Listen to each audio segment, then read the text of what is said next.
Hey guys, what's going on? This is episode number 8. I can't believe it's episode number 8. It's about 2 months since I started this YouTube channel and I am super excited. There are so far 43 subscribers and I am so thankful to each and every single one of you guys. Today I wanted to get a little bit more personal. I'm going to do a little something offbeat that I haven't done so far, which is I'm going to talk about my story. And I think this will be pretty helpful for those of you who are looking for a sign to quit your 9 to 5, even though you don't have a backup plan, you may not have a parachute, but you are just so ready to fly, okay? I wanted to let you know that I am living proof that you can do it. And here was my scenario. I want to share my story so openly. I'm going to be super candid. I haven't really done a style like this where I am sharing my specific story, but it might be helpful for you. So here I go. Before though, actually, I wanted to invite you to become maybe one of my 44th, 45th, 46%, subscriber. So hit that subscribe button and that bell because I'd love to help you pivot. That is my thing. You don't need permission to pivot. And if you want to, right here, tips and tricks. So hit that bell, subscribe, and yeah, ready. Okay, like I promised, I am going to be super candid about my personal journey on how I quit my job. I was in management consulting, and I guess the best place to start is 2015. I was in a hospital. I was on a bed, and I had just gone to the emergency room after leaving a client meeting. I was like, oh my God, something in my chest was like tightening, and I could feel my stomach. It was just like, God, it was hurting so bad. And come later, I find out that I definitely had a panic attack. I had an anxiety attack and it was pretty strong. And the other part was that I also had an ulcer. And I don't know if you guys know about ulcers, but they are not fun. They do not feel good. They are painful and they are definitely signs of lots and lots of stress. And I was not sleeping. I was drinking so much coffee to stay up and keep up with the work. And I was sitting in the bed and when I came back from the hospital and I get a message from my boss saying that I needed to get back to work the next day. And I thought to myself, is my health really worth a job? And I thought about no amount of no amount of like my job could ever stop me from having health. Because for me, health is wealth and wealth is prosperity, right? And I'm not talking about material wealth. I'm talking about wealth in well-being of life. And it was at that moment when I just was like, you know what? I don't care. I don't care. I don't have a job next lined up. I knew though that this job was not the right place for me. My body was physically telling me it's time to get out. And with that, I put in my 2 weeks notice. I literally put in my 2-week notice pretty much after that whole experience. I gave it about a week to just like kind of recoup and rest. And I made a clear decision that it was time. And looking back, I'm gonna fast forward to today. I'm gonna give you the short and quick. Do I regret it? Absolutely not. And will I tell you another candid truth is, was it scary? Was it tough? Was it challenging? Were there moments when I thought about quitting? Oh, hell yeah, I definitely did. But what I did know throughout it all was that there was more pain to be had if I stayed currently in that job than there was if I leapt or leaped. I don't know how to say it. If I had leaped and chosen to trust myself and to believe in myself. So, all right, so that's the TLDR, right? Everything in between is what happened to me right after I put in my 2 weeks notice. I got a phone call from a partner in the firm and she said, hey, you know what? Why don't you consider actually trying out for insurance? Lo and behold, I qualified. And that was when I realized that I had an opportunity to get some source of income while I was figuring things out. And that was a sign for me. The sign that when I decided to leap, that something would catch me And I'm not being careless and reckless and saying that I didn't have, I didn't have a sense of purpose. I definitely had a sense of purpose, even though I didn't have another job lined up. What I am referring to, though, is the fact that I believed that I would land on my feet. And graciously, somehow, I really do believe that this quote that Paulo Coelho says is that when you're really working towards something, the universe does conspire to help you. And that was in The Alchemist. If you haven't read that, please do. It's such an amazing book. And I've pretty much lived my life like that. And it's shown up multiple times, especially in this 5-year journey that I've been on. And the next thing that happened after that, so I had this cushion to help me get some paid leave insurance money, is I started to go on these photography adventures and photography classes. And that's when I realized and I discovered how much I loved portraiture. And that led me on another road trip. That led me to a road trip throughout California, where I just really reconnected to my love of travel, my love of people. It really got me out of, yes, I was suicidally depressed, and it got me out of that state. So not only was my physical health being rejuvenated, but my mental health was as well. And I also started to practice yoga again, and this was helping nourish me physically and spiritually at the same time. And that would not have happened had I not quit. That in turn became the building blocks by which I found an incredible psychiatrist and psychologist and team of people who really cared about me and my well-being. I had not even had the time, no time, while I was at work to actually find a doctor because I was so busy and I was traveling constantly for work. And so my health, it was returning back to me.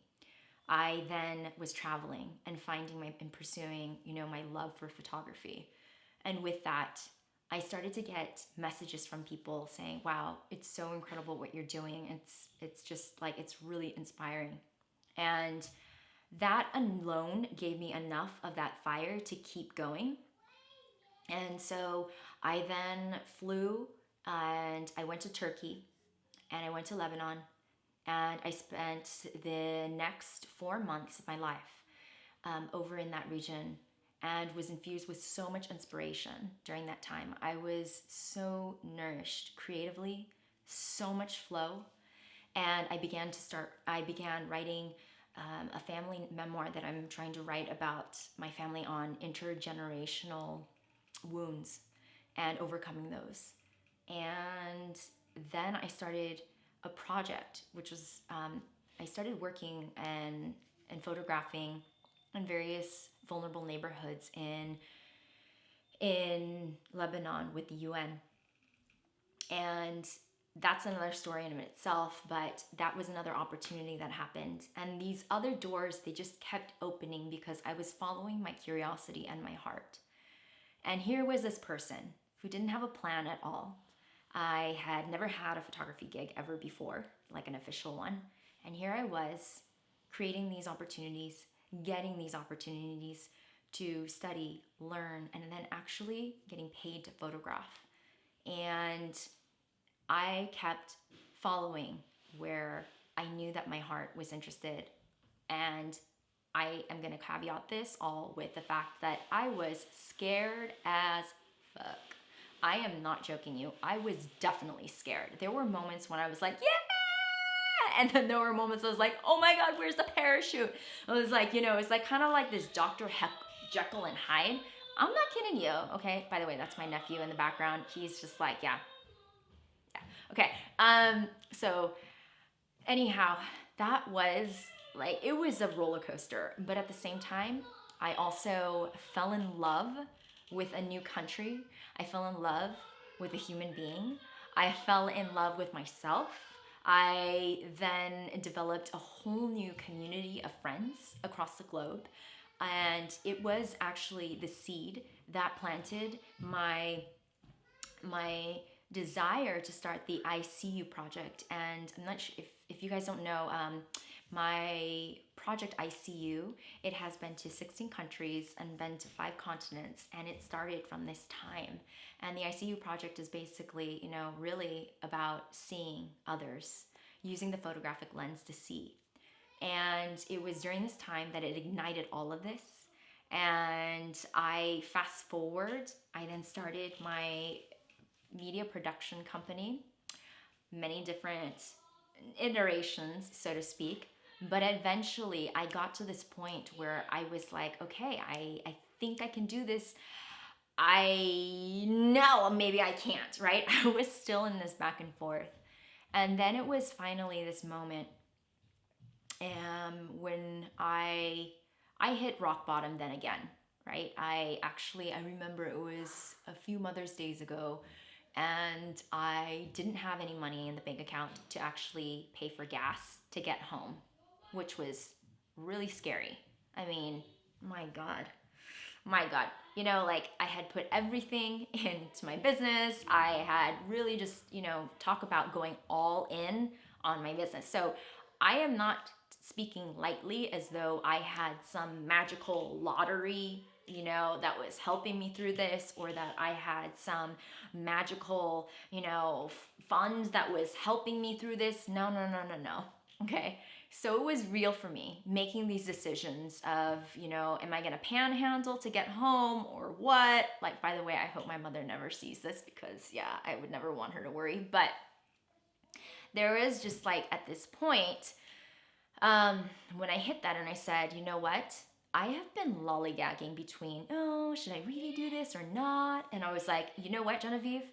You've been putzing around, going back and forth. It is time to go all effing in. And that's when I just leapt. I leaped. Gosh, tell me, is it leap or leapt? I leaped so hard and I plunged straight in and I said, I'm committed. This is like the end of my 5-year period that I gave myself. And I said, it's time, let's go. And it has been, guys, 2020, even with the pandemic, even with everything that's going on right now, this has been a remarkable year for me. And I have to count my blessings.